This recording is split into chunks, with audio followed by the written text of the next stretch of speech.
The mouth of Sauron is very different in the movies than in the books. But was it good or bad? Did Peter Jackson ruin the character or did he make it better? Let's dive into it, shall we? First of all, let's take a look on how the mouth of Sauron is portrayed in the books. The doors of the Black Gate was thrown open with a great clang, and out of it there came an embassy from the Dark Tower. At its head there rode a tall and evil shape, mounted upon a black horse, if a horse it was. But it was huge and hideous, and its face was a frightful mask, more like a skull than a living head. And in the sockets of its eyes and its nostrils there burned a flame. The rider was robed all in black, and black was his lofty helm. Yet this was no ringwraith, but a living man. The description of him sounds terrifying and like someone to be afraid of. In the movies, I don't see him portrayed like in the books. Yes, he did had a black lofty helm, but that is it. In the books, the horse looks more demonic, with the fire coming out of its eyes and its nostrils, and even a skull as a mask. But in the movies, it is just a black horse in black armor. Nothing scary about that. And the rider himself seems in the books more respected than in the movies, someone who had grown in ranks through great cunning and power, while in the movies he looks more like a man being tortured and corrupted that eventually became Sauron's puppet.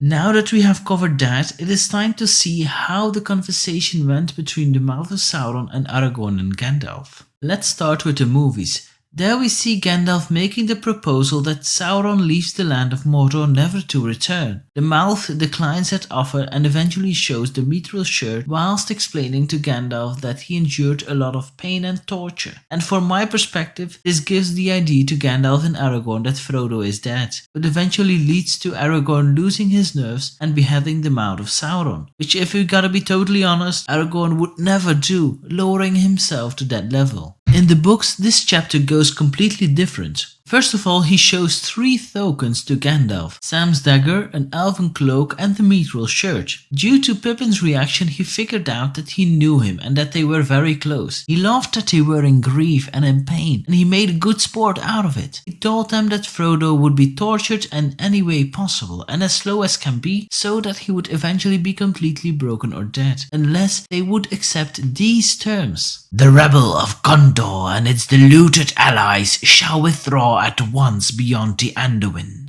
first taking oath never to assail Sauron the Great in arms, open or secret. All lands east of the Anduin shall be Sauron's forever solely.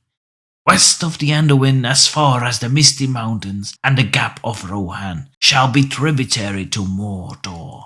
And the men there shall bear no weapons, but shall have leave to govern their own affairs. But they shall help to rebuild Isengard, which they have wantonly destroyed, and that shall be Sauron's, and there his lieutenants shall dwell. Not Saruman, but one more worthy of trust." As you can see, this is totally different and in my opinion way more terrifying than in the movies. In the movies you would have thought that Frodo is already dead, but here in the books they tell them that he is alive, and if they don't do what he says, he will be tortured by every method known to Sauron, until he is either dead or completely broken, unless they accept the terms. And to be completely honest, they don't even know that he is bluffing, because at that time Frodo is near Mount Doom. What makes this more threatening is if you read the books for the first time and for some odd reason you haven't seen the movies, you don't know at that point that Frodo is captured or not. The last thing you know is Frodo being stung by Shelob and brought to Cirith Ungol alive and captured.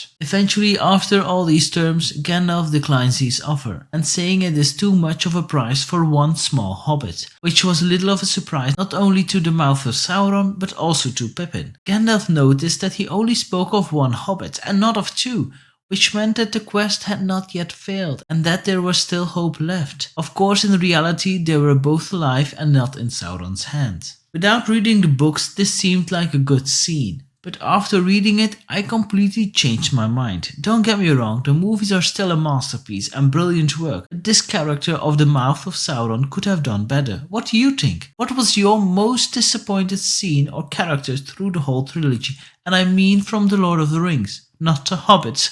Now that you know what a cool and creepy character he is, you might have wondered where did he come from and how did he climb the ladder to eventually be the lieutenant of the Tower of Barad-dûr. Well then, this is the video you need to watch. Bye bye.